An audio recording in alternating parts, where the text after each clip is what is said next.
Hello my amazing people, what's going on?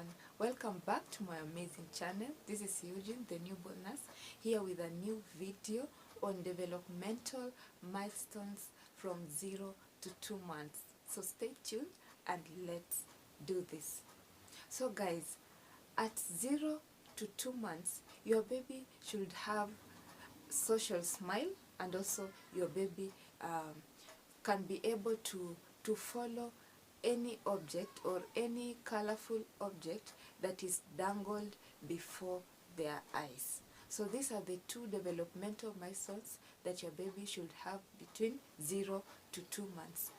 You can ask for help if your baby is not responding to any loud sound, if your baby is not having any social smile, and if your baby is not following or is not watching a colorful object that is dangled before their eyes.